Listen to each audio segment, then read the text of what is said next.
மாற்றறியாத செழும் பசும் பொன்னே மாணிக்கமே சுடர் வண்ண கொழுந்தே மாற்றறியாத செழும் பசும் பொன்னே மாணிக்கமே சுடர் வண்ண கொழுந்தே கூற்றறியாத பெருந்தவர் உள்ள கோயிலிருந்த குணப்பெரும் குன்றே கூற்றறியாத பெருந்தவர் உள்ள கோயிலிருந்த குணப்பெரும் குன்றே வேற்றறியாத சிற்றம்பல கனியே பிச்சையில் வல்லவர் மெச்சுவிருந்தே வேற்றறியாத சிற்றம்பல கனியே பிச்சையில் வல்லவர் மெச்சுவிருந்தே சாற்றறியாத என் சாற்றும் களித்தாய்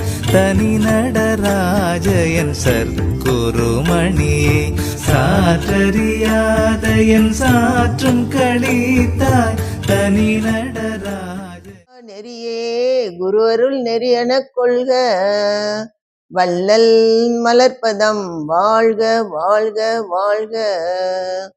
திருவருட்பிரகாச வள்ளலார் திவ்ய திருவடிகளே சரணம். திருவருட்பிரகாச வள்ளலார் திவ்ய திருவடிகளே சரணம். திருவருட்பிரகாச வள்ளலார் திவ்ய திருவடிகளே சரணம். எல்லாம் செயல்கூடும் என்னானை அம்பலத்தே எல்லாம் வல்லான் தனையேத்து அருட்பெரும் ஜோதி அருட்பெருஞ்சோதி தனிப்பெரும் கருணை அருட்பெருஞ்சோதி. இங்கு வருகை தந்திருக்கும் அனைவரையும் நாம் வருக வருக என்று நம்ம சொல்லி, போன மாதம் நம்ம இடத்துல என்ன நடந்துச்சு?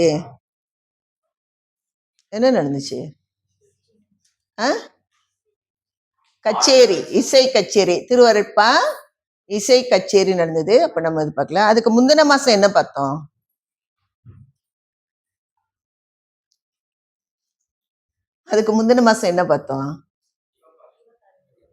ஜீவகாருண்ய ஒழுக்கத்துல என்னத்தை பார்த்தோம்? நம்ம என்ன பாவம் செஞ்சா நம்மளுக்கு என்ன தண்டனை, அந்த தண்டனையிலிருந்து தப்பித்துக் கொள்வதற்கு என்ன பரிகாரம்னு சொல்லி பார்த்தோம்.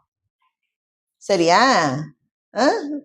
நம்மளுடைய அதுல இருந்து நம்ம எப்படி தப்பு, மனம் வாக்கு காயம், மனசுனால செய்கின்ற பாவம், நம்ம சொல் செயல்னால செய்கின்ற பாவம், உடலால் செய்கின்ற பாவம், ஒவ்வொன்றுக்கும் நமக்கு என்ன பரிகாரம் அப்படி சொல்லி ஒவ்வொன்றாக நம்ம பார்த்தோம். எப்ப பார்த்தோம்? போன மாசம் நம்ம அதை பார்த்துட்டோம். இன்னைக்கு என்ன பார்க்கலாம்? நமக்கு சரி, இந்த பாவம்லாம் செஞ்சா மறுபடியும் நம்மளுக்கு தண்டனை வருதுன்னு சொல்றீங்களே, பிறப்புன்னு ஒண்ணு இருக்கா? நம்மளுக்கு மறுபிறப்புன்னு ஒண்ணு இருக்கா? யார் சொன்னா நம்மளுக்கு மறுபிறப்பு இருக்கு?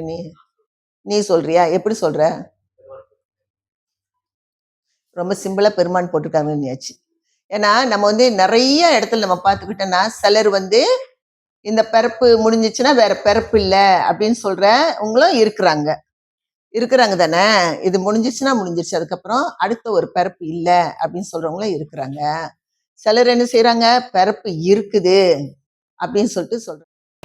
பொல்லாவினையேன் புகழுமாறொன்றறியேன், புல்லாகி பூடாய் புழுவாய் மரமாகி பல்விருகமாகி பறவையாய் பாம்பாகி கல்லாய் மனிதராய் பேயாய் கணங்களாய் வல்லசுரராகி முனிவராய் தேவராய் செல்லா நின்ற பெருமான் என்ன சொல்றாங்க? பிறப்பு இருக்கிறது, நமக்கு அடுத்த பிறப்புன்னு ஒண்ணு இருக்குது. ஸோ அப்ப நம்ம இப்ப என்னெல்லாம் நம்ம சேர்க்கின்றோமோ, என்னென்னலாம் நம்ம சேர்த்து வைக்கின்றோமோ, அதுதான் என்ன செய்யும்? அடுத்த பிறப்புக்கு நமக்கு துணையாக அது வருகின்றது. சரியா?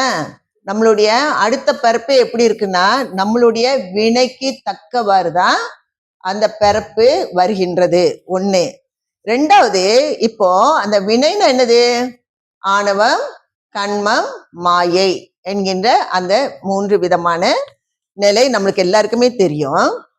அப்ப இது என்ன ஆகுதுன்னா, நம்ம என்ன செய்யறோம்னா, இந்த பிறப்பு எடுக்கிறதுக்கு முன்பு அஞ்ஞான வெளியில, இருட்டுல நம்ம என்ன செய்யறோம், அங்க எந்த அறிவு விளக்கமும் இல்லை. யாரு கூட ஃப்ரெண்ட் ஆயிட்டோம், அங்க ரொம்ப க்ளோஸ் ஃப்ரெண்ட் ஒருத்தங்க கூட அங்க இருக்கோம். யாரு கூட? ஆணவம் என்கின்ற ஒண்ணு என்ன பண்ணுச்சு, முழுமையா நம்மள முழுங்கி வச்சிருச்சு. அந்த ஆணவ மலம் என்கின்றது நம்மளுக்கு எவ்வளவு தூரம் நம்மளுக்கு அது நம்மளை ஆட்கொண்டு இருக்குன்னு நம்மளுக்கு தெரியாது. அப்ப அந்த மாதிரி ஆணவ மலத்துக்குள்ள நம்ம இருந்ததுனால என்ன ஆயிருச்சு, நம்மளுக்கு அறிவு விளங்குச்சா? அறிவு விளங்கல. பக்கத்துலதான் இருக்கிறாரு இறைவன், அதையும் நம்மால் என்ன செய்ய முடியல, பார்க்க முடியவில்லை. அப்போ இந்த இறைவன் என்ன செய்யறாரு, நம்மளை ஏன் அங்க இருந்து அவர் எடுக்கணும்? ஏன் எடுக்கணும்? நம்மளை பேசாம விட்டுருக்க வேண்டியதானே? எதனால? ஆணவ மலம் நம்ம கூட இருந்தா அவருக்கு என்ன பிரச்சனை? அவருக்கு ஒரு பிரச்சனை இல்லையா?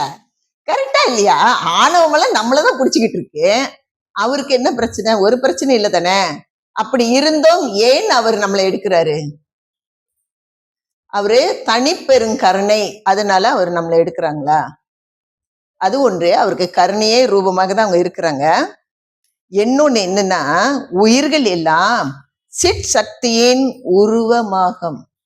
நம்ம எல்லா உயிர்களுமே எப்படி அந்த இறைவன் அந்த நிலையில இருக்கின்றாரோ, நம்ம என்ன பார்க்கிறோம், சிவம் என்கின்ற பொருளாக இருக்கின்றாங்க. நம்ம இதை நம்ம பார்த்தோம்னா, கொஞ்சம் ரொம்ப ஆழமா நம்ம போனோம்னா என்ன நடக்குதுன்னா, இறைவன் நவநிலையில், அப்போ 9 நிலைகள், அதை நம்ம தொட்டு போகல. அந்த 9 நிலையில நடுநின்று, அந்த 9வது நிலையில நடுநின்று ஆடுகின்ற சிவமாக இருக்கின்றார். அப்ப இது என்ன நடக்குதுன்னா, அதுவே இறைவனுடைய திருவடியாக இருக்கின்றது. அந்த 9வது நிலையில அவருடைய பாதம். அதனால்தான் முந்தைய உள்ளவங்க எல்லாம் என்ன செஞ்சாங்கன்னா, பிறவி பெருங்கடல் நீந்துவார் நீந்தாதார் இறைவன் அடி சேராதார். ஒண்ணு. ரெண்டாவது நீங்க பாத்தீங்கன்னா, ஒன்றே நம்மளுடைய இந்த இடத்துல அதுக்கு விளக்கங்கள் எல்லாம் இருக்கு, அதுக்குள்ள நான் ரொம்ப போகல. ஒரு பாதம் ஊன்றி நம்மளுடைய விந்தாகவும் அடுத்து நாதமாகவும் இருக்கின்ற நிலையில அடுத்து திருவடியாக இறைவனுடைய திருவடி என்கின்ற ஒன்று அந்த நிலையில இருக்கு. அப்ப நம்ம பார்த்தோம்னா யார் யார் எந்தெந்த திருவடியில இருக்கிறாங்கன்றது அது விவரமா நம்மளுடைய திருவருப்பாவுல இருக்குது. நம்ம அதுக்குள்ள போகல. இப்போ இந்த நிலையில இருக்கிற அந்த இறைவன் என்ன செய்யறாருன்னா, அருளும் பொருளுமாக எப்படி இருக்குது, அந்த அருளும் பொருளுமாக. அதான் சொல்லுவாங்களா, இறைவன் ஒருவர் தான், அருளும் பொருளுமாக நீ பார்த்தேன்னா 2 அப்படின்னு சொல்லுவாங்க. ஆனா நம்ம சேர்த்து பார்த்தா இறைவன் ஒன்று தான். அப்போ அந்த பரம்பொருளாக இருக்கின்ற அந்த இறைவனுடைய அந்த செயல் தான் என்ன ஆகுது, அருளாக செயல்படுகின்றது. அவருடைய செயல் எப்படி பண்ணுது, அருளாக செயல்படுறது. அப்ப நம்ம என்ன நினைக்கிறோம்னா, பரம்பொருளாக இருக்கின்ற சிவம் என்றோம். ஏன் நம்ம அந்த இடத்துல சிவம் அப்படின்னு நம்ம ஏன் சொல்றோம்? ஏன் சொல்றோம்? வள்ளல் பெருமான் வந்ததுக்கு அப்புறம் தான் நம்ம எல்லாருக்கும் என்ன தெரியும், அருட்பெருஞ்சோதின்னு ஒன்று இருக்கிறதே நம்மளுக்கு தெரியும். அதுக்கு முன்னாடி எல்லோருக்கும் என்ன தெரியும், சிவாய நம இல்லைன்னா நமச்சிவாயா என்ற ஒண்ணுதான் தெரியும். அது சாதாரண ஒரு நிலை அல்ல. அந்த இடத்துல என்ன ஆகுதுன்னா, இந்த அருளோடு இருக்கின்ற அந்த அருளுடைய இதுதான் நம்மளும் என்னதாகிறோம், சிட் சக்தியாக. ஒவ்வொரு உயிர்களும் எப்படி இருக்கு, சிட் சக்தியாக தான் எல்லா உயிர்களுக்குள்ளேயும் என்ன ஆகுது, இறைவனே தான் அவரு. அப்போ எல்லாத்துக்குள்ளேயும் அந்த அருள் சக்தியானது சிட் சக்தியாக விளங்கி கொண்டு இருக்கின்றது. புரியுதா? அப்போ அந்த அருள் சக்தி தான் என்ன ஆகுது, ஒவ்வொரு உயிருக்குள்ளேயும் எல்லா ஆன்மாக்குள்ளேயும் எல்லா உயிர்களையும் சிட் சக்தியாக அந்த மாதிரி அது இருந்துகிட்டு இருக்குது. சரியா? அப்போ இறைவனுடைய அருள் தானே அது. அப்ப சிட் சக்தியாக நம்மளா இருக்கிறப்ப அவர் என்ன நினைப்பாரு, நம்மளை காப்பாற்றணும்னு நினைப்பாரா, காப்பாற்ற வேண்டாம்னு நினைப்பாரா? காப்பாற்றணும்னு நினைப்பாரு. அதான் காரணம். அப்போ அந்த சிட் சக்தியாக விளங்கி கொண்டு இருக்கின்ற அந்த, அதனால்தான் நம்ம பார்த்தோம்னா அருள் என்பது கடவுள் தயவு அப்படின்னு பாக்குறோம். ஜீவகாருண்யம் என்பது ஜீவர்கள் தயவு. இறைவன் இயற்கை விளக்கமாக இருக்கின்றான்னு பாக்குறோம். ஜீவர்கள் ஆன்ம இயற்கை விளக்கமாக தான் இருக்கிறாங்க. இப்ப புரியுதா? அந்த இயற்கை விளக்கமே அருள் தான். எல்லா அண்டங்களையும் எல்லா போனங்களையும் எல்லா ஒழுக்கங்களையும் தனது பூரண அருள் சக்தியினால்தான் படைக்கப்படுது. அப்போ அந்த மாதிரி நிலையில நம்ம பார்த்தோம்னா இந்த ஆன்மாக்கள் இறைவன் ஏகமாக இங்கு இருக்கிறாரே. அப்போ அங்க இருக்கின்ற அந்த ஆன்மாக்களையும் சிட் சக்தியாக அவர் இருக்கிறதுனால தான் அவர் பாக்குறாரு. இது என்னடா அவருடைய செயல் தானே அது. அப்போ இதுக்குள்ளேயே இருக்குத. அப்போ இது ஏன் அங்க ஆணவ மலத்துல போய் மாட்டிக்கொண்டுதேன்னு சொல்லிட்டு நமக்கு என்ன செய்யறாரு? தனு கரண போகம் என்கின்ற ஒன்றை அவர் நமக்கு கொடுக்கின்றார். நமக்கு உடல் கொடுத்தது யாரு? இறைவன். ஆன்மாவை இறைவன், உயிரை இறைவன் படைக்கவில்லை. நல்லா எல்லாரும் அழுத்தமா மனதுல வச்சுக்கிடுங்க. ஆன்மா என்றாலும் உயிர் என்றாலும் ஒன்றுதான். உயிரை இறைவன் படைக்கவில்லை. ஆன்மா என்று சொல்லப்படுகின்ற ஒன்றை இறைவன் படைக்கவே இல்லை. ஆனால் எந்தெந்த ஆன்மாக்கள் எந்தெந்த அறிவு நிலையில இருக்கின்றதோ அந்த பிறப்பு அது எடுக்குது. அந்த அறிவு நிலையில இருக்கிறத வச்சுதான் என்ன ஆகுது? இந்த படிக்கிரமகம் வருது. பாருங்க, ஓரறிவுங்கிறோம். அப்போ அந்த ஆன்மா ஓரறிவோடு இருந்தா அது என்னது ஆகுது? புழுவ போகுது. சரியா? அப்போ நம்மளுடைய அறிவு என்கின்ற ஒன்று விளங்க வேண்டும். இந்த புத்தகத்துல படிக்கிற அறிவுலாம் போயிடும். இதெல்லாம் நித்தியமான அறிவா இல்ல. சாகா கல்வி என்கின்ற இறைவனுடைய அறிவு, அந்த பேரறிவு எப்படி நமக்கு கிடைக்க போகுது? இறைவனோட அருளை நம்ம எங்க போய் வாங்குறது? எப்படி கிடைக்க போகுது? புத்தகம் எந்த புத்தகத்திலும் இல்ல. பிஹெச்டி பண்ண கூட இல்ல. யாராவது பிஹெச்டி பண்ணியிருக்காங்களா? இறைவன் இப்படிதான் இருக்கிறாரு இப்படிதான் இருக்கிறாருன்னு சொல்லி யாராவது பண்ணியிருக்கிறாங்களா இதுவரை? இல்ல. பெருமானுக்கு, வள்ளல் பெருமானுக்கு மட்டும் தான் தெரியும். வேற யாருக்காவது தெரியுமா? இல்ல. அப்ப இந்த அறிவு எங்க இருந்து நம்மளுக்கு கிடைக்குது? ஜீவ காமியம் விளங்கும் போது உனக்குள் அன்பும் அறிவும் விளங்கும். எப்ப இந்த அறிவு, இறை பரம்பொருளோட அறிவு எப்ப விளங்குது? நீ ஜீவகாருண்யம் செய்யும் பொழுது உனக்குள் அந்த அன்பும் அறிவும் விளங்கும். அந்த அன்பு என்றது என்னது? அன்பே சிவமாக இருக்கின்ற பரம்பொருள். கரெக்டா? அது அங்க சொன்னாங்க இல்லையா? அன்பு இல்லைன்னா எதுவுமே இல்லை இந்த உலகத்துல. அன்பு இல்லைன்னா என்ன இல்ல? எதுவுமே இல்லை. அப்போ அந்த சிவம் பரம்பொருளாக இருக்கின்றது நடு நின்ற நிலைமே சொல்றோம். இறைவனே அடி நடு முடி நம்ம சொல்றோம். அந்த நிலை இருக்கப்போ நாம் எல்லோரும் எப்படி இருக்கிறோம்? சிட் சக்தியாக. ஒவ்வொரு ஆன்மாக்களும் சிட் சக்தியாக அங்க பசாந்த கரத்துல ஆணவ மலத்தோடு அது கட்டுண்டு இருக்கிறப்ப இறைவன் என்ன நினைக்கிறாரு? இது என்னடாப்பா நம்மளே போல இருக்கு. ஆமா, அவருடைய அருள் தானே அது. அப்படி இருக்கிறப்ப அவர் என்ன நினைக்கிறாருன்னா, இதை நம்ம என்ன செய்ய வேண்டும்? அந்த ஆணவ மலத்துல இருந்து நீக்கணும். அப்ப அவர் பாக்குறாரு. அங்க பாக்குறப்ப என்ன நடக்குது? ஒவ்வொரு ஆன்மாக்களும் ஒவ்வொரு விதமாக அங்க இருக்குது. சரியா இல்லையா? அப்போ நம்மளுடைய வினை பயன் என்ன என்பது அந்த இடத்துல வருது.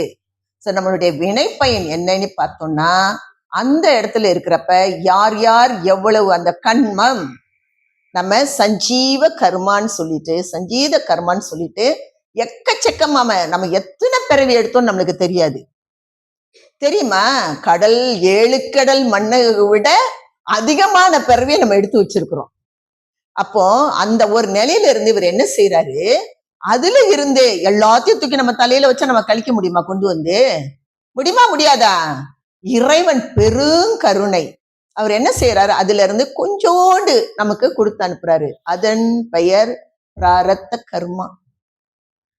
அதன் பெயர் என்ன? பிராரத்த கர்மா. மூட்டை கணக்குல என்னது வச்சுட்டு வந்திருக்கோம்? சஞ்சீத கர்மாவை வச்சுட்டு வந்திருக்கோம். இருக்குது நம்மளுக்கு. ஆனா இத கொஞ்சத்தை மட்டும் அவர் என்ன பண்றாரு? நமக்கு கொடுத்து இந்த பிராரத்த கர்மா என்கின்ற ஒன்றை கொடுத்து நம்மள என்ன செய்யறாரு? மீட்டெடுக்கணும் நம்மள. சரி, அவர் உடலை கொடுத்துட்டாரு. இந்த உடலுக்கு தனு உடம்பு, தனு கரணங்கள், இந்திரியங்கள் எல்லாம் கொடுத்துட்டாரு. வசிக்கிறதுக்கு ஒரு போகத்தையும் கொடுத்துட்டாரு. தனு கரண போன இடத்தையும் கொடுத்துட்டாரு. நம்ம சந்தோஷமா வாழ்றதுக்கு அந்தந்த பக்குவ நிலைக்கு தக்கவாறு நிறைய நம்மளுக்கு எல்லாமே சேர்த்து கொடுத்துட்டாரு. எல்லாமே திருப்தியா கொடுத்துட்டாரு. எதுக்கு கொடுத்து அனுப்புனாரு? ஒவ்வொருவருடைய ஆன்மாவையும் இந்த பிறப்பிலே அறிவு இறைவனை கருத்தில் கருதி வழிபட்டு ஒவ்வொரு ஆன்மாக்களும் இந்த பிறப்பிலேயே இந்த ஆணவ மலத்தை நீக்குவதற்கு முயற்சி செய்ய வேண்டும். இந்த ஆணவ மலத்தை நம்ம நீக்குவதற்கு நாம் முயற்சி செய்யவில்லை என்றால் மறுபடி நமக்கு பிறப்பு தான். அப்ப இதுல என்ன நடக்குதுன்னா, ஆணவம் கண்மம் மாயையை கொடுத்து அவர் நம்மளை அனுப்பி இருக்கிறாரு. நம்ம கேவல நிலையில எல்லாம் சொல்லுவாங்க, கேவல நிலையில ஒரு மலத்தோடு இருந்தோம், இவர் அங்கிருந்து நம்மளை தூக்கி இப்ப சகலகர்களாக்கி 3 மலம் ஆகி போயிட்டோம். கரெக்டா இல்லையா? அங்க இருந்தா ஒரு மலத்தோடு இருந்திருப்போம். ஆனா அங்க இருந்தா எத்தனை காலங்கள் நம்ம அங்க இருக்கிறது? எப்பொழுது இந்த இறை பரம்பொருள்கிட்ட நம்ம போறது? நம்மளுடைய உள்ள ஒரு இறை பரம்பொருள் கிட்ட போனா தானே மறுபடி நம்ம இந்த படிப்புக்கு நம்ம வர வேண்டாம். புரியுதா? இந்த பிறப்புக்கு நம்ம வர வேண்டாம் என்றால் இப்ப இந்த உடம்பு ஒரு வாடகை வீடாதான் என்ன செய்யுது, உணவை அது எடுத்துக்கிட்டு இது வாழ்ந்து கொண்டு இருக்குது. நான் திரும்ப இந்த பிறப்புக்கு நான் வரமாட்டேன், எனக்கு வேணாம் அப்படின்னு சொன்னா இந்த உடம்பு நான் என்ன செஞ்சிருக்கணும், நித்திய உடம்பாக நான் மாற்றி இருக்கணும். எப்படி நம்ம ஒரு வாடகை வீட்டுல நம்ம இருக்கிறோமோ, கொஞ்ச காலம் நமக்கு இருப்போம், கொஞ்ச நாள் கழிச்சு அவங்க என்ன செய்வாங்க, அந்த வீட்டுல இருந்து வெளியே போய் சொல்லிடுவாங்க. நம்ம நல்லா இருந்தா ஓகே, இல்லாத சேட்டையெல்லாம் நம்ம அங்க பண்ணிட்டு இருந்தா என்ன செய்வாங்க, வீட்டை விட்டே வெளியே போய் சொல்லிடுவாங்க. அப்ப இன்னொரு வீடை நம்ம தேடி போகணும். அப்ப இங்க உள்ள துஷ்டமா உள்ள ஃப்ரெண்ட்ஸ் எல்லாரும் அங்க திருப்பி வருவாங்களா வரமாட்டாங்களா? வருவாங்களா வரமாட்டாங்களா? வருவாங்க. நம்ம எங்கேயாவது தேடி கண்டுபிடிச்சிருவாங்க. அதே மாதிரிதான் இந்த உடம்ப வச்சுக்கிட்டு நாம் செய்கின்ற ஒவ்வொன்றும் நம்ம அடுத்த பிறப்பு நம்ம மறுபடி வர்றப்ப என்ன நடக்குது, மறுபடியும் அதுல நம்ம உழண்டு அதுக்கு மேல வரணும். அப்ப பெருமானார் என்ன சொல்றாங்கன்னா, நீ சஞ்சீத கர்மா வச்சுட்டு வந்துட்ட, இப்ப நீ அனுபவிக்கிறது பிராரத்த கர்மா. என்ன கர்மாவை நீ தேடாத, ஆகாமிய கர்மாவை நீ தேடாத, புதுசா ஒரு வினையை தேடாத. ஏற்கனவே பிக்ஸ் டெபாசிட்ல நிறைய நீ வச்சுக்கிட்டு வந்திருக்கிற, திரும்பிய கொண்டு போய் என்ன பண்ணிடாத, அங்க போய் சேர்த்து விடாதே. பாவம் என்பது ஜீவகான்ய உயிர் இறக்கம் இல்லாதது.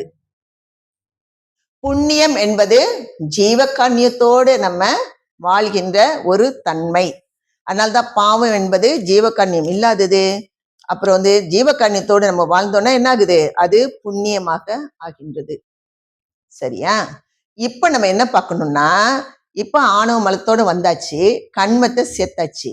கண்மம் எப்படி நம்மளுக்கு ஏற்படுதுன்னு நினைக்கிறீங்கன்னா, நம்மளுடைய விருப்பு வெறுப்புனாலதான் இந்த வினையே வருது.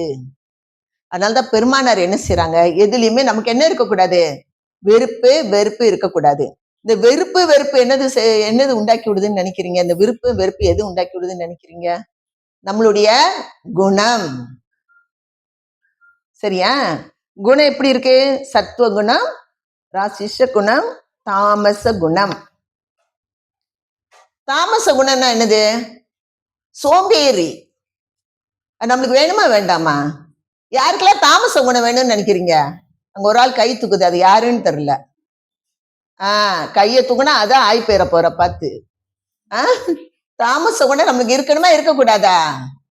இருக்கவே கூடாது. ராட்சச குணம் இருக்கலாமா? ராட்சச குணம் இருக்கலாமா? அப்படி ராட்சச குணத்தோட இருந்தா என்ன ஆகும், அடுத்த பிறப்பு பேயா தான் பிறக்கணும், ராட்சசி பேயா பிறக்கணும். அது வேணும்னா என்ன செய்யணும், ராட்சச குணத்தோட இருக்கணும். அடுத்த பிறப்பு என்னது? ஆமா, என்னென்ன பிறப்பு இருக்கு இல்லையா, காட்டகத்தார், பேயி எல்லாமே இருக்கு, தேவர். சோ இந்த குணத்தை வச்சுட்டு எந்த உலகத்துல போய் எங்க போறோம்னே நமக்கு தெரியாது. சோ நம்மளுக்கு ராட்சச குணம் இருந்தா என்ன ஆயிரும், ராட்சச பேயா தான் நம்ம பிறக்கணும். வேணுமா அது யாருக்காவது? வேண்டாம். பெருமானார் என்ன செய்யறாருன்னா, சத்துவ குணத்தோடு அவர் இருக்க சொல்றாரு நம்மள. சரிதான்? அதுதான் நம்மளுக்கு என்ன வித்து, கண்மம். சரியா? இந்த குணம் தான் என்ன பண்ணிருது, அதுதான் நம்மளை கொண்டு போய் கண்மம், பாவத்துல வினையில கொண்டு விட்டு விடுகின்றது. சரி, அடுத்து மாயை. கரெக்டா இல்லையா? ஆணவம், கண்மம் நம்ம சொல்லியாச்சு, வினையை நம்ம எப்படி தேட போறோம்னு நம்ம சொல்லியாச்சு. அடுத்தது மாயை. மாயை எது செயல்படுது, நம்ம கிட்ட இருக்குது, என்ன செயல்படுது, மனம், புத்தி, சித்தி, அகங்காரம். இந்த மனம் என்கின்றது மாயையில போய் மாட்டுது. கரெக்டா இல்லையா? மாயையில எது போய் மாட்டுது? மனம், புத்தி, சித்தி, அகங்காரம், அந்த கரணம் என்று சொல்கின்ற ஒன்று அது கொண்டு போய் என்ன செஞ்சது? மாயையில மாட்டி விட்டுருது. சரி, இவ்வளத்தையும் நம்ம பண்ணியாச்சு. இந்த பிறப்பு எப்படி வருது? அப்ப இறைவன் நம்மள அந்த பாசாந்த கருத்துல இருந்து எடுக்கிறப்ப இந்த நம்ம வந்து சித் சக்தியாக நம்ம இருக்கிறதுனால நமக்குள் இச்சா சக்தி, கிரியா சக்தி, ஞான சக்தி, இந்த மூன்றுமே நமக்குள்ளதான் இருக்குது. சரியா? இந்த மூன்றுமே நமக்குள்ளதான் இருக்குது. அப்ப அந்த இறைவனுடைய அந்த திருவருள் சக்தி அது நம்ம கிட்ட வந்து அதுல நம்ம மேல அதை வந்து டச் பண்றப்ப என்ன ஆகுதுன்னா, சில ஆன்மாக்கள் என்னது, அதுக்கு இச்சை வருது. இந்த பாசாந்த காலத்துல நம்ம எந்திரிச்சிடணும், நம்ம வெளியே போயிடணும், வெளியே நம்ம ஆயிரணும் அப்படின்னு என்ன ஆகும், அதுக்கு ஒரு இச்சை வருது. அப்ப இச்சை வந்தோடனே இறைவன் பாக்குறாரு, பாத்தீங்களா? முயற்சி இருந்தாதான், அங்கேயே நம்மளுக்கு முயற்சி இல்லைன்னா அதுக்குள்ளேயே இருக்க வேண்டியதான். அப்போ அதுக்கு ஒரு இச்சை வந்தோடனே அவர் என்ன பாக்குறாரு, ஆகா இது வந்து வெளியே போகணும்னு ஆசைப்படுதேன்னு சொல்லி அது கிரியேஷனுக்குள்ள அது வருது. கிரியேஷனுக்குள்ள எப்படி வருது? இறைவன் தனு என்கின்ற அந்த உடம்ப அவருக்கு கொடுக்கிறாரு. கிரியேஷனுக்குள்ள இச்சை, அது இச்சைப்பட்டதுனால அடுத்து என்ன சக்தி வேலை செய்யுது? கிரியா சக்தி வேலை செய்யுது. அப்ப அது கிரியேஷனுக்குள்ள அது வருது. சரியா? அது கிரியேஷனுக்குள்ள வரப்ப இறைவன் என்ன செய்யறாரு, அதுதான் போயிட்டு அறிவு இல்லாம அதுக்குள்ளதானே உட்கார்ந்துருக்கு, கொஞ்சம் அறிவு கொடுக்குறாரு. பேரறிவு பேராற்றல் உள்ள இறைவன் சிற்றறிவு என்கின்ற கொஞ்சம் அறிவு, அதுதான் ஞானம். இச்சாக்கிரிய ஞானம் என்கின்ற அந்த கொஞ்சோண்டு ஒரு அறிவை அதுக்கு கொடுக்கிறாரு. கொடுத்து அதை செயல்பாட்டுக்குள்ள கொண்டு வர்றாரு. அதனால்தான் இறைவன் பேரறிவு பேராற்றல் நம்மளை அங்கிருந்து எடுத்து நம்மளுக்கு கொஞ்சோண்டு அறிவு கொடுக்குறாருன்னா இந்த மாதிரி ஒரு நிகழ்வுல தான் இந்த உடம்ப அவர் கொடுத்துட்டாரு. இப்ப எல்லாம் ரெடி ஆயிருச்சு, எல்லாமே அது ரெடி ஆயிருச்சு. அந்த ஆன்மா நான் வர்றேனி அப்போ அந்த இதுல நமக்கு எந்த உடம்ப கொடுப்பாரு? சகலர்களாகி இருக்கின்ற நம்மளுக்கு ஆணவ கண்ம மாயை வந்து சேர்த்து வச்சு கொடுப்பாரு.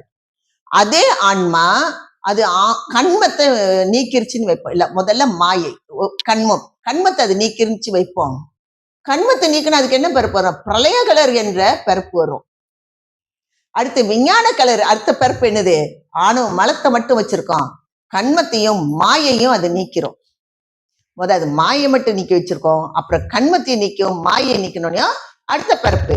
சோ அதனாலதான் அவர்கள் அறிவு தன்மைக்கு ஏற்றவாறு அந்தந்த ஆன்மாக்கள் எந்தெந்த அறிவு நிலையில் இருக்கின்றதோ அந்தந்த ஆன்மாக்களுக்கு அந்தந்த பிறப்பு இறைவன் கொடுக்கின்றார், உடல் கொடுக்கின்றார். பிறப்பு அவர்ல நம்ம எப்படி இருக்கோமோ நம்மளுக்கு அது தகுந்த உடம்ப கொடுப்பாரு. அவ்வளவுதான். நான் ஒரே ஒரு அறிவை வச்சுக்கிட்டு இந்த ஜென்மம் ஃபுல்லா ஓடிக்கிட்டே இருந்தேன்னா புழுவா பறந்துகிட்டு இருக்க வேண்டியதான், புழுவிலே பறந்துகிட்டே இருக்க வேண்டியதுதான். எங்க மாறி வர்றது? மிருகமா பிறந்தா காட்டுல சிங்கம் அடிச்சு கொண்டு அப்படியே உட்கார்ந்துட்டு இருக்க வேண்டியதான். ஆனால் அதுங்க எல்லாமே தண்டனை பிறப்பு. அவை எல்லாம் என்னது? தண்டனை பிறப்பு. மனித பிறப்பு மட்டும்தான் நம்மளுடைய வினையை இந்த பிறப்புல நம்மளால் மட்டுமே கழிக்க முடியுமே தவிர வேற எந்த பிறப்பு எடுத்தாலும் என்ன செய்ய முடியாது, நம்மளால் அதை கழித்து கொள்ள முடியாது. சரியா? இப்ப அடுத்து நம்ம என்ன பார்க்க போறோம்னா, நம்மளுக்கு இந்த பிறப்பு வந்து நம்ம இச்சையினால வந்துச்சா? நம்ம ஆசைப்பட்டு என்ன மனிதனா படிச்சுக்கோ அப்படின்னு சொல்லி கேட்டு வர முடியுமா முடியாதா? முடியுமா? அது என்ன ஆகாது, நடக்காத ஒரு காரியம். முடிகிற மாதிரியும் முடியாது, முடியாதுலாம் அதெல்லாம் கதையே கிடையாது. இப்ப என்ன நடக்குதுன்னா, அந்த இச்சை வந்து நம்மளுக்கு நம்மளுடைய ஆசைப்பட்டு இந்த பிறப்பை நம்ம எடுத்துக்கொள்ள முடியுமா முடியாத? எனக்கு மனித பிறப்பே குடுன்னு கேட்டு உடனே கொடுத்துருவாரா? ஐயோ பாவம் இந்த பிள்ளை கத்திக்கிட்டே கிடக்குன்னு கொடுப்பாரு? கொடுக்க மாட்டாரா? கொடுக்கவே மாட்டாரு. அவருக்கு எந்த இல்ல, நீ பணக்காரியோ ஏழையோ ஏதோ அதெல்லாம் எனக்கு பிரச்சனையே இல்லை. நான் உன்னுடைய ஆன்மாவை மட்டும்தான் நான் பார்ப்பேன், உன்னுடைய எண்ணத்தை மட்டும்தான் நான் பார்ப்பேன். அதை மட்டும்தான் அவர் பார்ப்பாரு. இது எதையாவது பார்ப்பாரா? எதுவும் பார்க்க மாட்டாரு. நீ நிறைய பூஜை போடுறியா, என்ன பண்ற, நீ என்னத்தையும் பண்ணிட்டு போ, நீ உன் வயிற்றுக்கு தான் போடுற. ஆனால் என்ன செய்யக்கூடாது?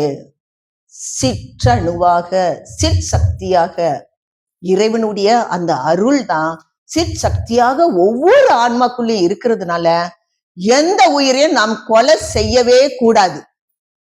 அது மட்டும் நல்ல ஆழமா உங்க மனசுல பயஞ்சுக்கிடுங்க. ஏன்னா அது சும்மா சாதாரண ஒரு ஆன்மா எங்கிருந்தோ வந்துச்செல்லாம் அல்ல. ஒவ்வொரு ஆன்மாவும் இறைவனுடைய சிற்சக்தி ரூபமாக தான் என்ன செய்யுது, அது பயணித்து கொண்டு இருக்குது. அதனால அதுல மட்டும் நம்ம ரொம்ப ரொம்ப கவனமா இருக்கணும்.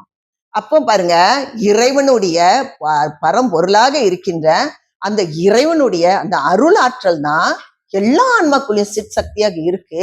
நம்ம அதை போய் கொலை பண்றப்ப என்னது, இறைவனுடைய அருளை போய் கொலை பண்ணி போட்டுட்டு நீ எனக்கு அருள் கொடுனா எங்க இருந்து கொடுப்பாரு? அவர் அருளை நம்ம அழிச்சிட்டு எனக்கு அருள் பாலிச்சு கொடுனா எங்க இருந்து அந்த அருள் உங்களுக்கு கிடைக்கும்?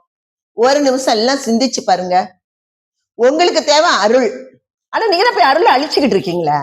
உங்களுக்கு எதுக்கு அருள்? கிடைக்குமா கிடைக்காதா? கிடைக்கவே கிடைக்காது. சோ ரொம்ப ரொம்ப கவனமா இருக்கணும். நம்மளுடைய பயணத்துல அந்த ஆன்மா யாரு, அது எப்படி வந்திருக்கு, நம்ம என்ன செய்யணும் அப்படின்னு சொல்லிட்டு அந்த ஒரு நம்மளுக்கு அந்த சிந்தனை இருக்கணும். ஒரு உயிரை பார்க்கிறப்ப நம்மளுக்கு அந்த சிந்தனை ஓடி வரணும். ஐயோ, இது இறைவனுடைய சிற்சக்தியாக தானே இந்த ஆன்மா இருக்குது. அந்த எண்ணம் வரணும். கடவுளே ரூபமாக இருக்கின்ற ஒரு நிலை. ஏன் என்றால் நான் முதலே சொன்னேன் இல்லையா, அந்த 9வது நிலையாக இருக்கின்ற அந்த நிலையில தான் இறைவனுடைய திருவடியாக அந்த அருள் வழங்கி கொண்டு இருக்குது. சோ அந்த அருளாக இருக்கின்ற அந்த பரம்பொருள் நீங்க திருவடி புகழ்ச்சியில பாத்தீங்கன்னா இருக்கும். அதோடைய படிநிலை ரொம்ப அழகா ஒரு 4 வரி மட்டும் அல்ல அழகா வரும். அந்த படிநிலை நீங்க பாத்தீங்கன்னா, அந்த டேபிள் வச்சிருக்கியா,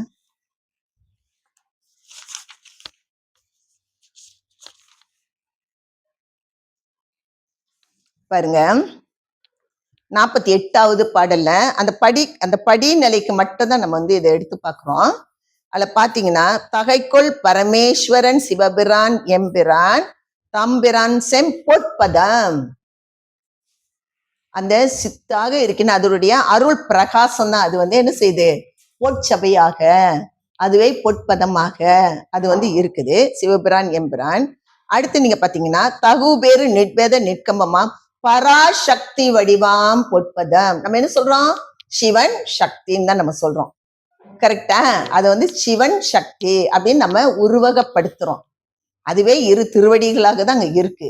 பரம்பொருளாக இருக்கின்ற அவருடைய ஆற்றல், சக்தின்னு ஒண்ணு இல்ல. நம்ம சக்தியே அம்மா அப்படின்ட்டுலாம் ஒண்ணு கிடையாது. இறைவனுடைய அருள் ஆற்றலை தான் நம்ம என்ன செய்யறோம், சக்தியாக நம்ம உருவகப்படுத்துகின்றோம் அவனுடைய அருள் ஆற்றலை. அப்போ பாத்தீங்கன்னா பாருங்க, முதல்ல என்ன சொன்னாங்க, சிவபிரான் எம்பிரான் தம்பிரான் செம்பொற்பதம். அடுத்தது பாருங்க, தகுபேறு நிற்பத நிக்கம்பமா பராசக்தி வடிவாம் பொற்பதம். இந்த பராசக்தி வடிவதான் அடுத்து என்னதா வருது பாருங்க, தக்க நீட்காடினியம் சமேத நாங்க சிட் சக்தி வடிவாம் பொற்பதம். கரெக்டா? அப்ப அதோடைய இதுதான் நம்ம எல்லோருமே என்ன ஆகுறோம், சிட் சக்தியாக. இந்த ஆன்மா என்ன ஆகுது, சிட் சக்தியாக இருக்கின்றது. அதுக்கப்புறம் பாருங்க, அதுக்கப்புறம் என்ன நடக்குது நமக்குள்ள, சாற்றறிய இச்சை ஞான கிரியை என்னும் மூட்சக்தி வடிவாம் பொற்பதம். இச்சை ஞான கிரியை எதுக்குள்ள இருக்கு, அந்த சிட் சக்திக்குள்ள அது எல்லாமே இருக்குது. அதுக்கப்புறம் சிற்குண சிவானந்த சக்தி வடிவாம் போடும். அடுத்து தகுவிந்தை மோகினே மானியை அசைவிக்கும் ஒரு சக்தி வடிவாம் போடும். அப்பதான் நம்மளுடைய என்ன நடக்குது, நம்மளுடைய வித்யா தத்துவம் ஆன்ம தத்துவம் எல்லாம் இதுக்குள்ளதான் வருது. ஆனா இந்த வித்யா தத்துவம் எப்படி இருக்குன்னா, இந்த ஆன்மா ஜீவனாகவும் புருடனாகவும் அது இருக்குது. அப்பதான் நீங்க நம்ம பார்த்தோம்னா கலை நியதி அராகம் அது அந்த கலை என்பது நம்ம பார்த்தோம்னா காலம் நியதி கலை வித்தை அராகம், அந்த 4 அது பிரிக்குது. அப்போ இந்த ஆன்மா அதுதான் அது வச்சுட்டாங்க, அதுக்குள்ளதான் அது வந்துருது தத்துவங்களையும்.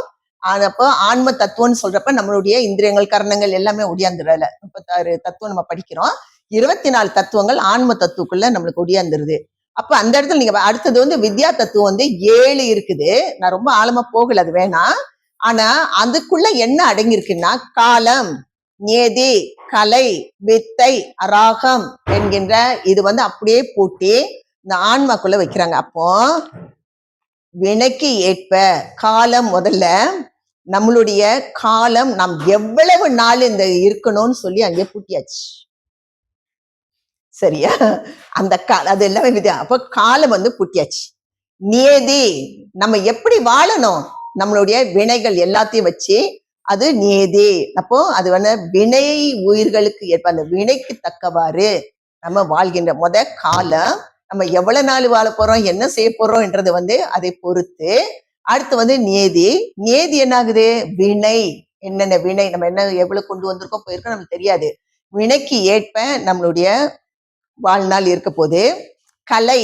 கலை வித்தை அராகம் என்பது கிரியை ஞானம் இச்சை.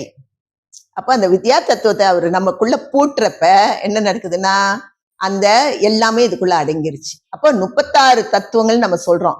நம்ம சொல்லிட்டு இருக்கோம் 36 தத்துவம் 36 தத்துவம் 36 தத்துவம். அந்த ஒவ்வொரு தத்துவங்களும் நமக்குள்ள வந்து எப்படி செயல்படுது.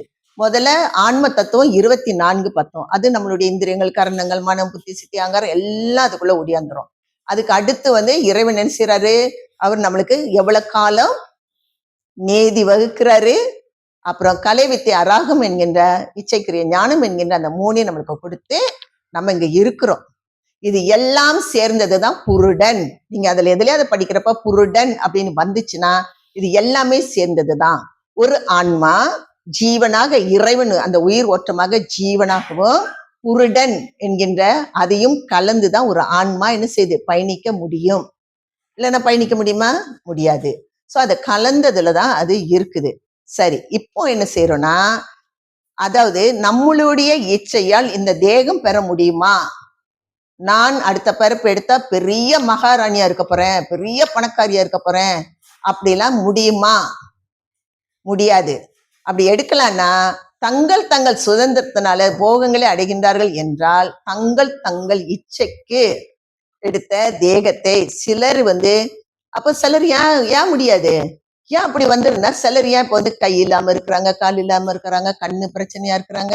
அப்ப நம்ம இச்சைப்பட்டு அப்படி எடுப்போமா? யாராவது எனக்கு கண் இல்லாம அடுத்த பிறப்ப கொடுன்னு சொல்லுவோமா? கால் இல்லாம கொடுன்னு சொல்லுவோமா? சோ நம்ம கையில இல்ல.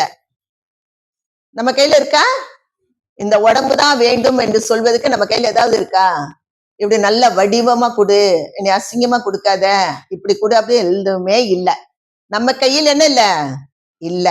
சரி, அதே மாதிரி இது வந்து கடவுள் இச்சையினால்தான் நடக்குது அப்படின்னு சொன்னா அதுவும் கரெக்டா?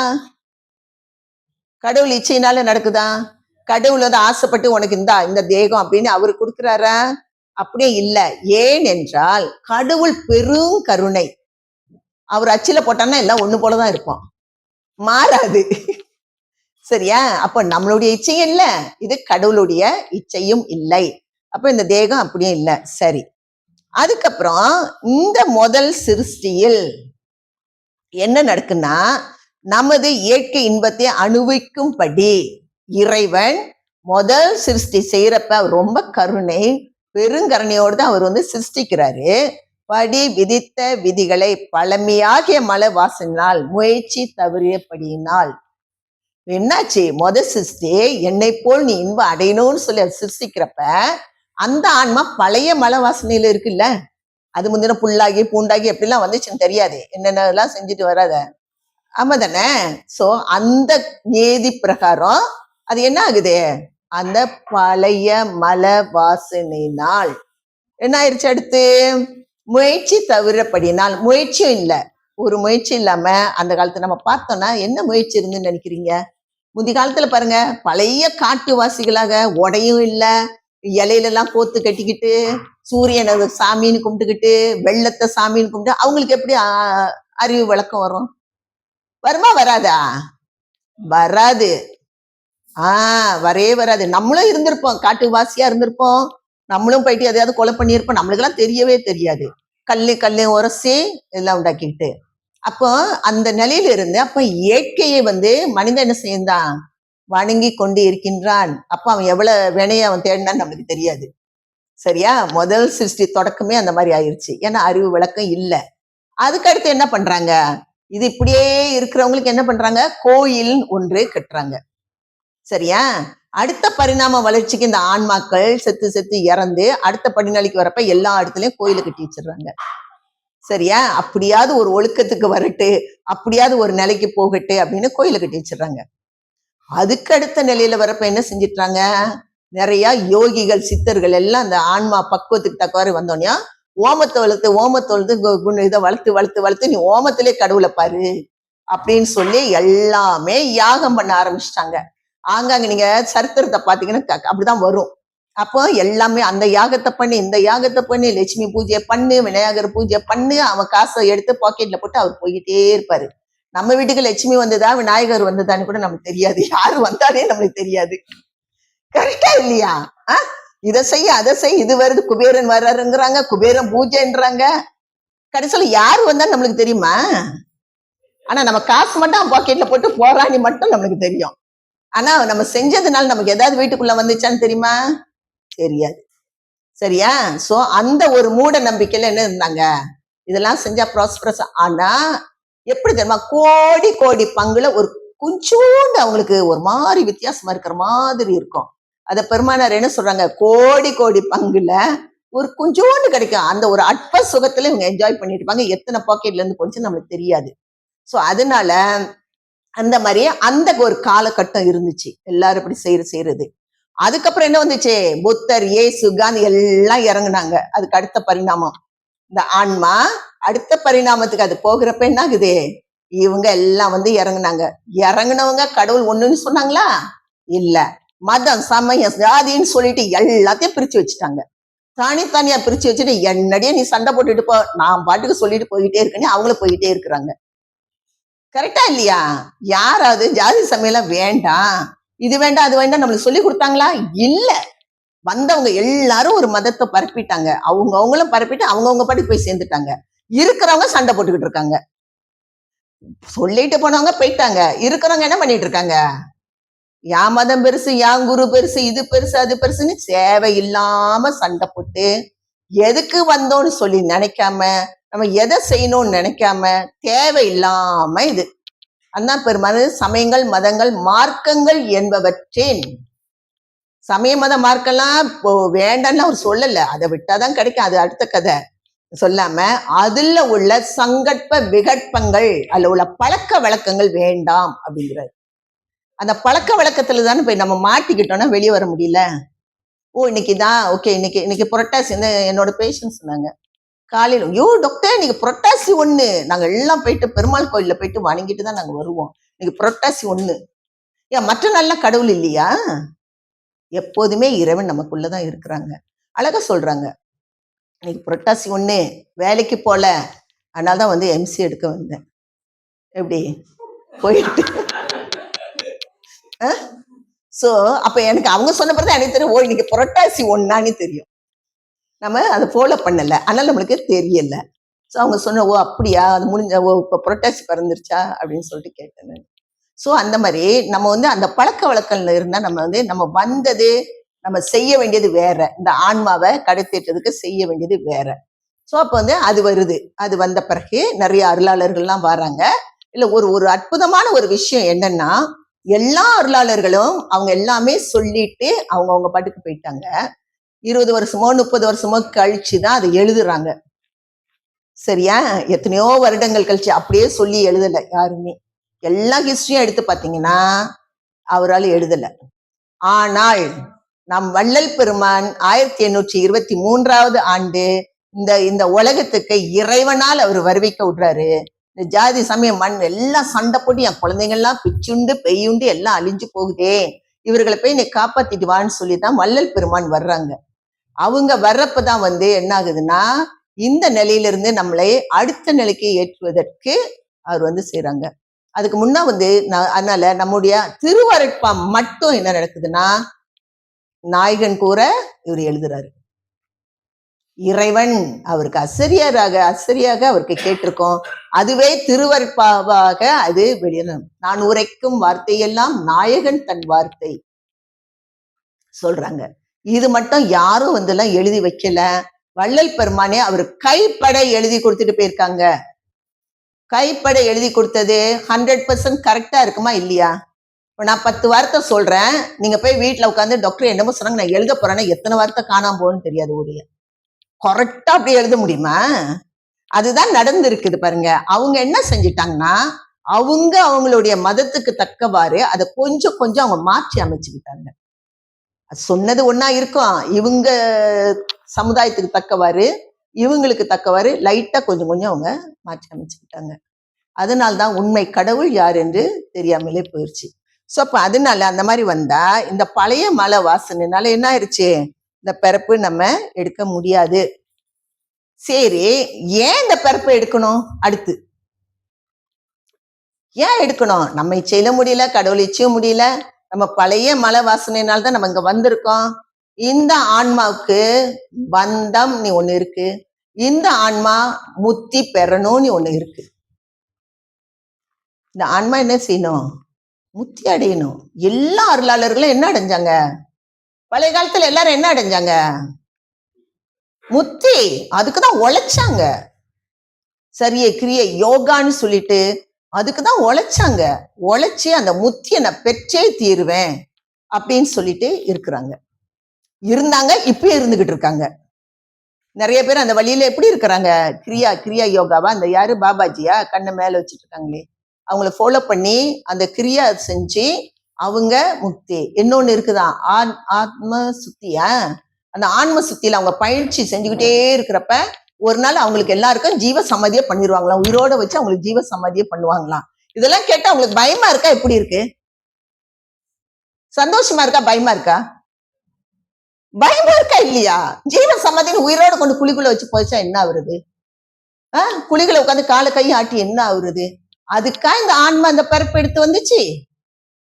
இந்த ஆன்மா எதற்கு பிறப்பு எடுத்து வந்திருக்கு? பந்த முத்தி என்பதை நீக்குவதற்கு. எந்த பந்தத்துல இந்த ஆன்மா கட்டுண்டு இருக்குது? எந்த பந்தத்துல கட்டுண்டு இருக்கு? ஆணவம், கண்மம், மாயை என்கின்ற அந்த பந்தத்துக்குள்ள இது எப்படி இருக்கு? கட்டுண்டு இருக்குது. அதுதான் பந்தம். அதுக்கு ஆன்மா எந்த பந்தத்துல இருக்கு? ஆணவம், கண்மம், மாயை என்கின்ற அந்த பந்தத்துக்குள்ள அது கட்டுண்டு இருக்குது. இப்போ இந்த பந்தத்தை நீக்கினாதான் அது என்ன முடியும்? முத்தி பேரு அடைய முடியும். முத்தி என்பது அம்மா நம்ம சாதாரணமா நினைக்க கூடாது. முத்தி பேர் அடையாது. அதான் முத்தி என்பது முன் ஒரு சாதனம், சித்தி என்பது நிலை சேர்ந்த அனுபவம். அப்போ அந்த முத்தி நிலையை நீ பெறணும்னா அந்த அப்போ நம்ம நம்மளுடைய பெருமானார் என்ன கொடுத்திருக்காங்கன்னா, நீ ஜீவகாரண்யம் செய்ய செய்ய செய்ய உனக்கு என்ன ஆகுது? அந்த அறிவு விளக்கம், இறைவனுடைய அறிவு விளக்கமும் இறைவனுடைய இன்பமும் உனக்கு கிடைக்கும் அப்படின்னு சொல்றாங்க. சரியா? அப்போ இந்த நமக்கு நீ செய்ய செய்ய உனக்கு கிடைக்கும். நீ யோசித்தட்டாலே ஒரு ஞானின்றாரு பெருமானார். நீ ஜீவக்காரணி செய்யணும் நீ சிந்திச்சுட்டாலே அப்பா நீ ஒரு ஞானி ஆயிட்டியே அப்படிங்கிறாரு.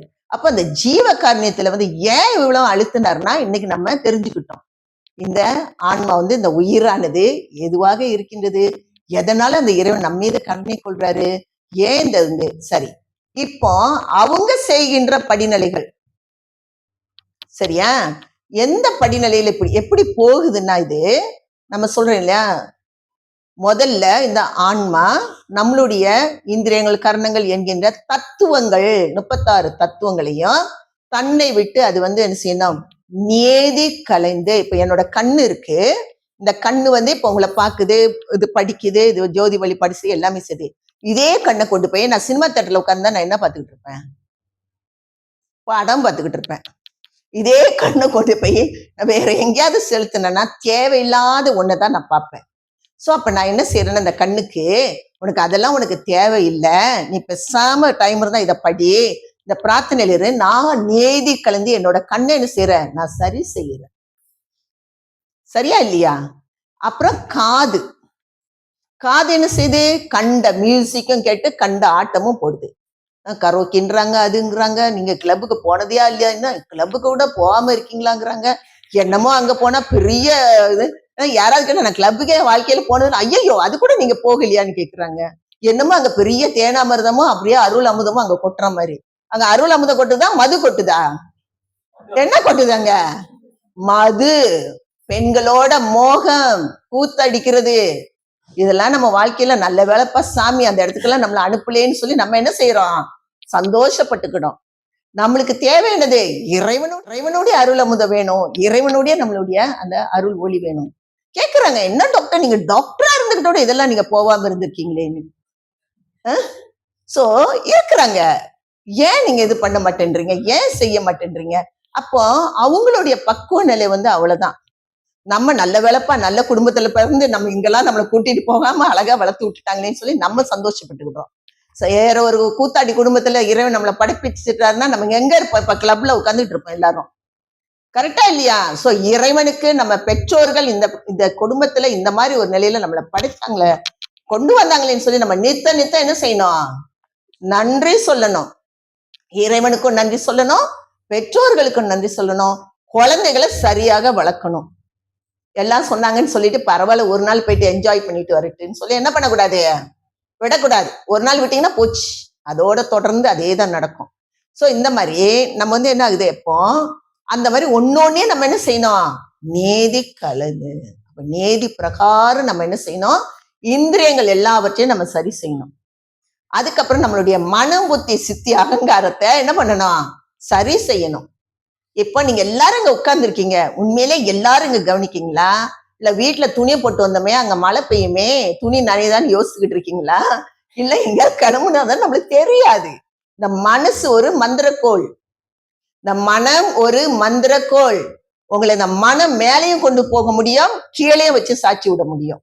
மேல்நிலையாக நம்ம யோசித்தால் மேல்நிலைக்கு போவோம், கீழ்நிலையா யோசித்தா காமம், பகைவன், கோபம், எல்லாத்துலயும் மாட்டிக்குவோம். இந்த 7வரும் அவங்களை சார்ந்தவங்களும் எல்லாது கூட சேர்ந்து என்ன பண்ணிடுவா? மாட்டிக்கிட்டு ஒழ்ந்து நம்ம கதையை முடிச்சிருவோம். சோ இந்த மனதை என்ன செய்யணும்? மேல்நிலைக்கு நம்ம செலுத்த வேண்டும். மனம்தான் மந்திரக்கோள், நம்மளை மேல கொண்டு போதா கீழே கொண்டு போதான்றது இந்த மனம். மனம் ரொம்ப ஆனா அதனால்தான் பெருமானாருடைய திருவருப்ப பாடல் என் தோழி, மனதை எல்லாமே தோழியாவே வச்சுக்கிடுவாரு, அவரு ஃப்ரெண்டா வச்சுக்குவாரு. அதை ஏதாவது சொன்னா அப்புறம் அதை இழுத்து விட்டுற கூடாதுன்ட்டு தோழி தோழி தோழி தோழின்னு சொல்றது எல்லாமே மனதுதான். மனது அப்பயும் நம்மளே செய்யணும், நம்மளும் மனச ஒரு தோழியாக நமக்கு வைத்துக் கொள்ள வேண்டும்.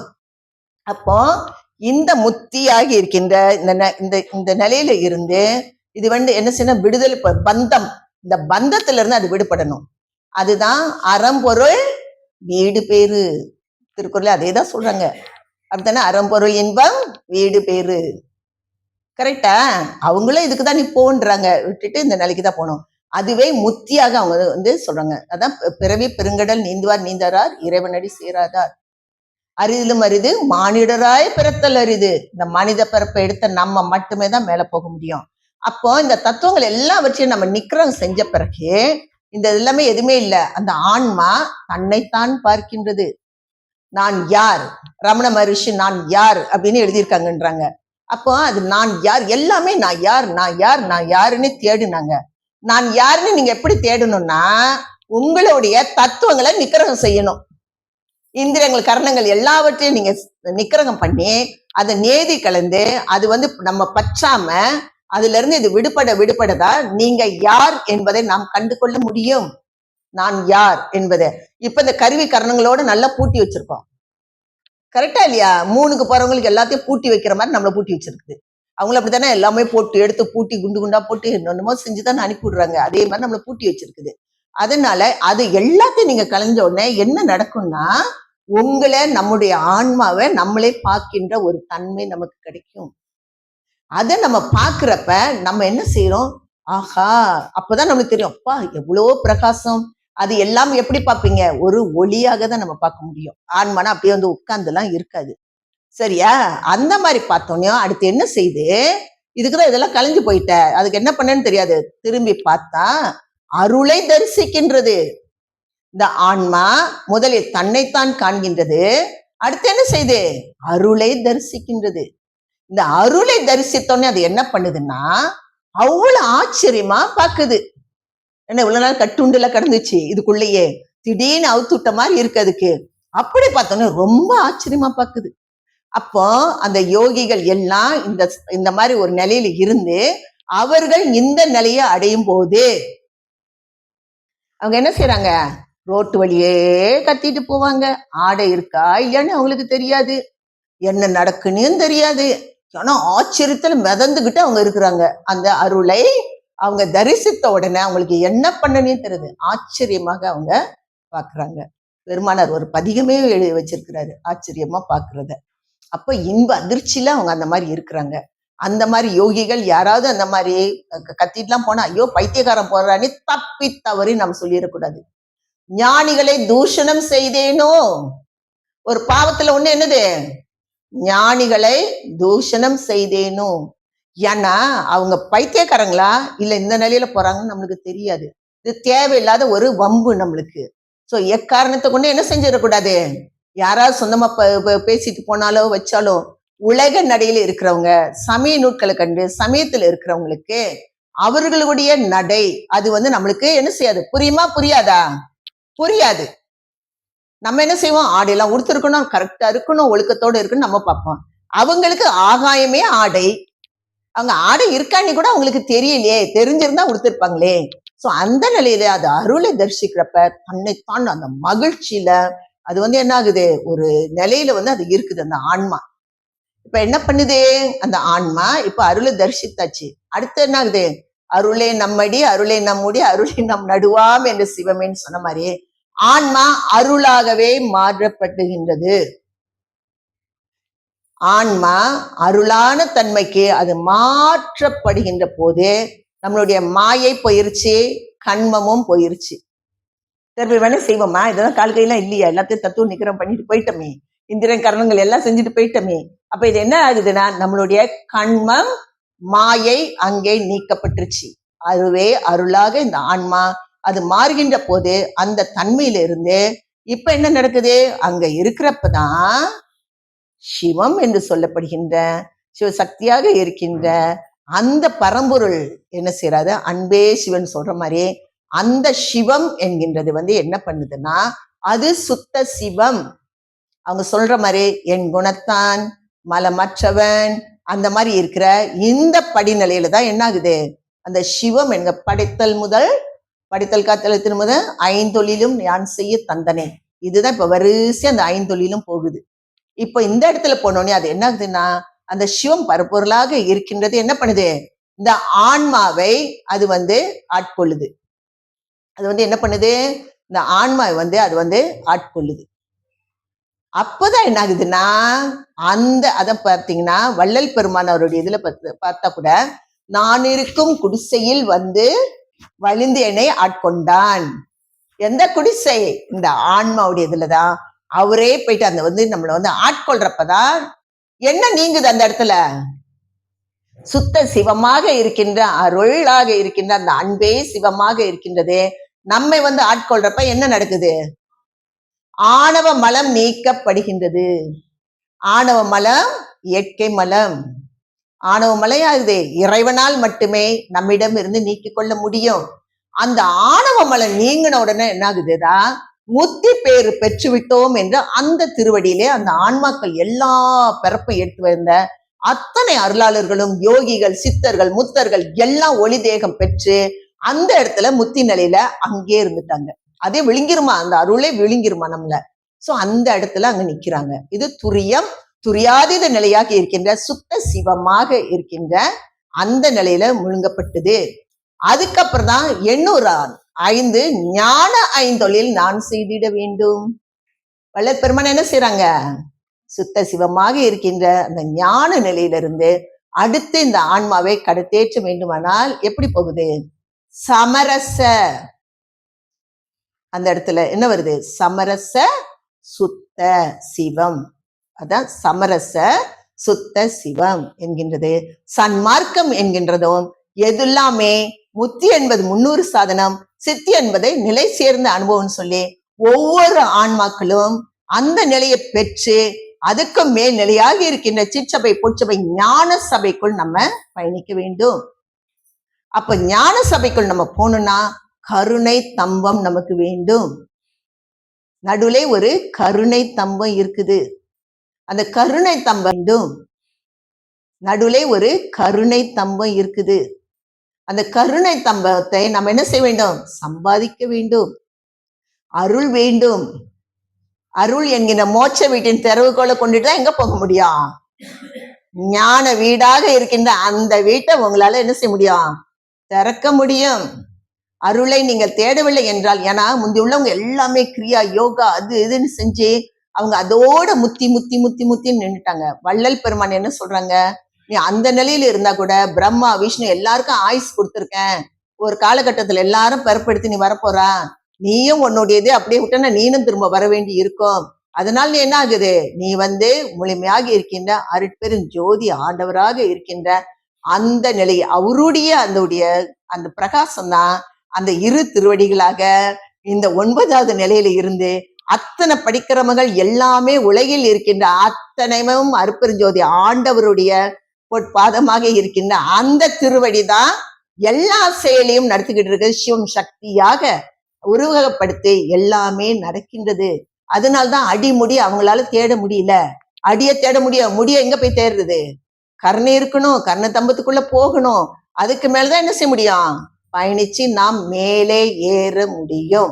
அப்போ இந்த முத்தி என்பது கூட சாதாரண ஒன்று அல்ல. ஏன்னா நம்ம அருளை பார்க்கிறோம், நம்மளை பார்க்கிறோம், அருளை பார்க்கிறோம், நம்ம அருளாகவே மாறுறோம். இறைவா என்னை நீ ஆட்கொள்ளு அப்படின்னு சொல்லி பெருமானார் நிறைய இடத்துல அழுது அழுது பொழுது என்ன கேட்கிறாரு, அதை கேட்டுட்டு இருக்கிறாரு. நம்ம நினைச்சிட்டு ஏதோ அவர் அழுது அழுது எல்லாத்தையும் கேட்டுறாரு. அவர் அந்த நிலையில இருந்து வந்ததுனால அது மேல்நிலையாக இருக்கின்ற இப்போ பொற்சபையாக அருள் பிரகாசமாகும், சித்து பொருளாக சிற்சபையாக இருக்கின்றது. அந்த சிற்சபை என்கின்றதான் இந்த ஆன்மாக்கள் அருளாளர்கள் எல்லாமே அதை போய் அடைந்ததுனாலதான் அவர்களுடைய அருள் நூல்களாக அது வெளிவருகின்றது. அந்த அறிவு நிலையில இருந்து அவங்க செயல்பட்டதுனாலதான் அத்தனை அருள் நூல்களை அவங்க படைக்க முடியுது. அந்த இடத்துல இருந்து அவங்க அதுதான் ஊன்றிய வேதாகமும் தோன்றிய வேதாகம்னு பெருமானார் சொல்லுவாங்க. இப்போ அதுல இருந்து தோன்றுது இறைவனுடைய பாதம் ஊன்ற இடம் எங்க இருக்கு, சிற்சபையாகி இருக்கின்ற எங்குமாய் விளங்கும் சிற்சபை எடுத்தே அது இது என்று அறிவதாய் அந்த சித்து பொருளாக அந்த இடத்துல ஊனி தூக்கிய வேதாகமும் அந்த இடத்துல இருப்ப அதுல இருந்து தோன்றுகின்றது. அதான் ஊன்றிய வேதாகமும் தூக்கிய வேதாகமும். அவருக்கு தூக்கின கால் என்னுடைய திருவடியில என்னுடைய சென்னிமிசை வைப்பதுக்கு தான் அந்த இறைவன் அந்த திருவடி. அப்போ நம்ம என்ன செய்யறோம், நடராஜபதி மாலையில பாத்தீங்கன்னா அந்த தூக்கிய கால் எந்த இடத்துல இருந்தோம், இந்த படிக்கிற மகன் அந்த இடத்துல இருக்குது. எத்தனாவதுல அது எப்படி பிரிஞ்சு அது எப்படி இந்த ஃபுல்லாவே இந்த செயல்பாட்டுக்குள்ள அது எப்படி வருது என்பது இருக்குது. ஸோ நம்ம என்ன செய்யணும், இன்னைக்கு நம்ம எடுத்து செல்ல வேண்டியது என்னது, முதலாவது இறைவன் தான் சித் சக்தியாக நமக்குள் ஒவ்வொருவருக்குள்ளேயும் சித் சக்தியாக விளங்கி கொண்டு இருக்கிறதுனால நம்ம எந்த உயிரையும் கொலை பண்ணவே கூடாது. ஏன்னா இறைவனுடைய திருவருள் தான் ஒவ்வொரு உயிருக்குள்ளேயும் இருக்குது. அது நம்ம ரொம்ப ரொம்ப கவனமாக நம்ம பார்க்கணும். அதன் பிறகு நமக்கு இறைவனுடைய அருள் ரொம்ப தேவைப்படுது. நம்ம தத்துவத்தெல்லாம் நிக்கிரகம் பண்ணா கூட இறைவன் அருள் துணையோடு தான் நம்ம செய்ய முடியும்.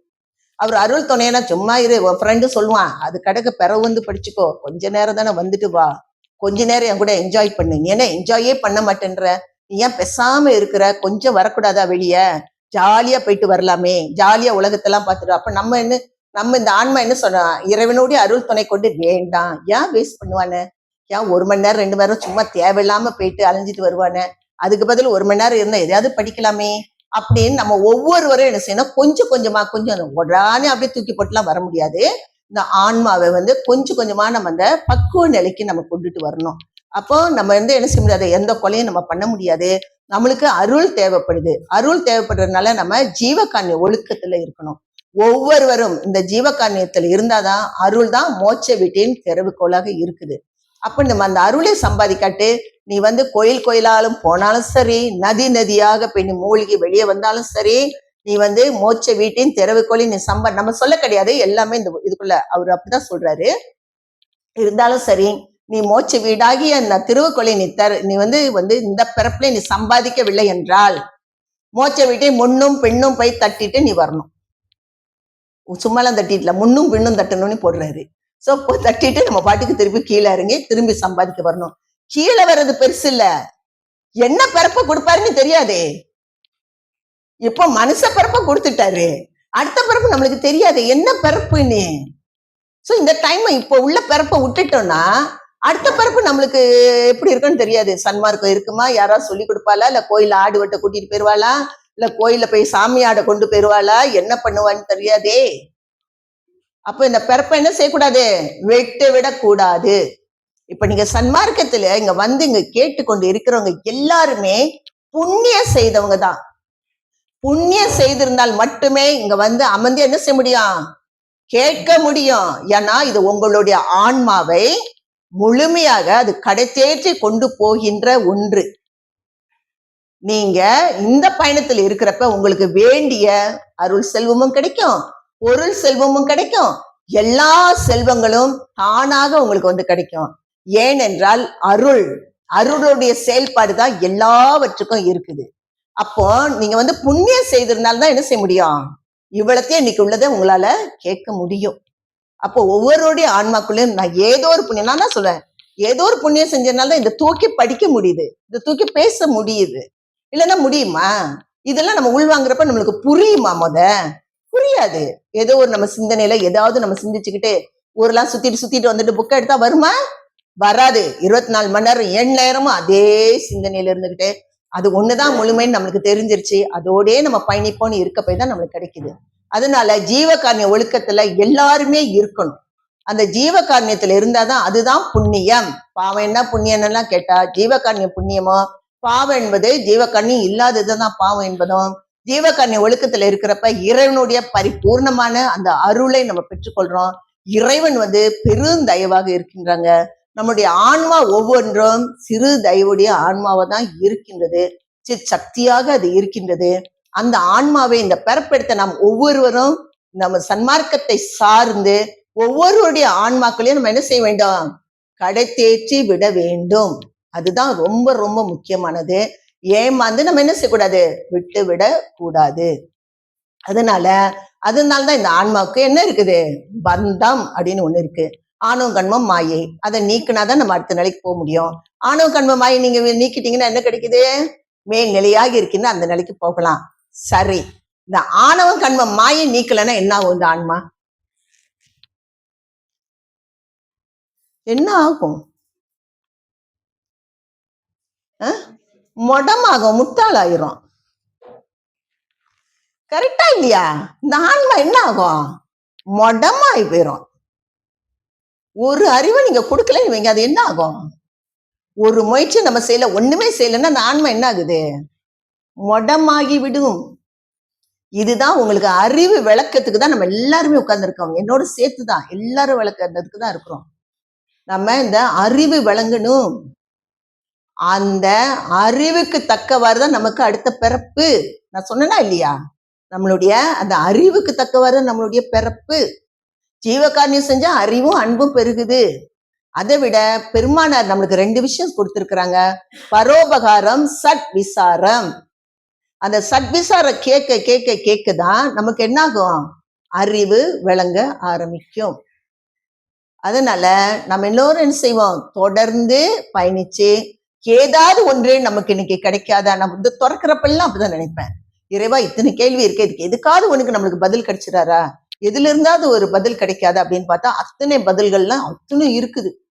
ஏன் செய்யக்கூடாது, அதுக்கு என்ன நடக்கும் வைக்கலாம், அதெல்லாம் பிறகு அவ்வளவு அழகா கொடுத்துருக்குறாங்க.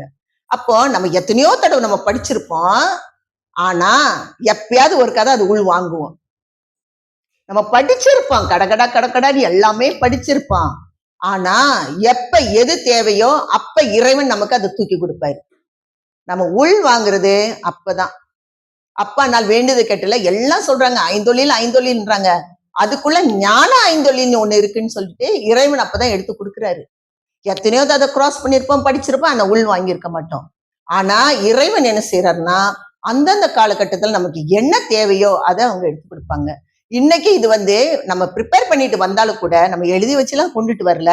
எதுவாக இருந்தாலும் இன்று எல்லோருக்கும் தேவையான ஆன்ம விசாரம் இதுதான் சொல்லி இறைவன் முடிவு பண்ணதான் நம்ம செயல்படுறோம். நம்மளாக எதுவுமே செய்ய முடியாது, ஒரு துரும்ப கூட நம்மளால நகட்ட முடியாது. அப்ப நம்ம வந்து அதெல்லாம் வந்து எது எது நம்மளுக்கு தேவை, எப்படி தேவை, அதை எப்படி சேர்த்து கோர்த்து அவர் எப்படி கொடுக்குறாரு? அது அவருதான் சேர்த்து கோத்து கொடுக்குறாரு. நம்மளுக்கு என்ன சேர்த்து கோத்தா எழுதி வச்சிருக்கிறாங்க? இல்ல, அங்கொன்னு இங்கொன்னு தான் கிடக்குது. அப்ப எல்லாத்தையும் கோக்குறது யாரு? இறைவன். நம்மால் ஆவது ஒன்றும் இல்லை, நாம் ஒரு கருவி மட்டுமே. எல்லாம் இறைவனுடைய செயல். இன்னைக்கு இது எல்லாம் நீங்க கேட்கணுன்றது இறைவனுடைய செயல். அதை சொல்ல வச்சதும் அவருடைய செயல். நாம எதுவுமே செய்ய முடியாது. எப்போதுமே நம்ம வந்து நான் தான் என்கின்ற அகங்காரம் நம்ம விட்டு போகணும்னா நம்ம ஒவ்வொரு காரியம் நம்ம செய்யறப்பையும் நம்ம என்ன செய்யணும்?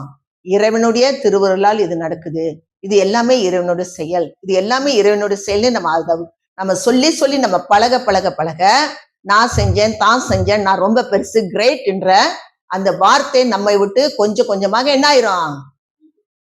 மறைந்து போகும், நமக்குள்ள இருக்காது. அது கொஞ்சம் கொஞ்சமாக, அதுதான் பிராக்டிஸ். எப்போதுமே அவன் செயல் கஷ்டமா, அதான் அவன் செயல், அவன் என்னமோ போட்டிருக்கான், என்ன பிராரத்த கர்மா தூக்கிட்டு வந்தனோ அதனால்தான் இருக்கிறேன் அப்படின்னே நம்ம கோவிக்க கூடாது இறைவன் கிட்ட. நமக்கு நன்றும் தீதும் பிறர் தர மாறா, நம்ம தான் நமக்குள்ளேதான் வருது என்பதை நம்ம உணர்ந்து நம்ம பயணிச்சுக்கிட்டே போனோம்னா இன்னும் மேல்நிலைக்கு ஒவ்வொரு ஆண் மக்களும் வந்து என்ன செய்யலாம்? கடத்திட்டு விடலாம் அப்படின்னு சொல்லிட்டு இது எனக்கு தெரிந்தவர் சொல்லியிருக்காரு. செழும் பசும் பொன்னே மாணிக்கமே சுடர் வண்ண கொழுந்தே மாற்றறியாத செழும் பசும் பொன்னே மாணிக்கமே சுடர் வண்ண கொழுந்தே கூற்றறியாத பெருந்தவர். மணவாளரு வருகின்ற தருணம் இது மடவீர், மறைந்திருமின் நீவிர் என்றேன் அதனால்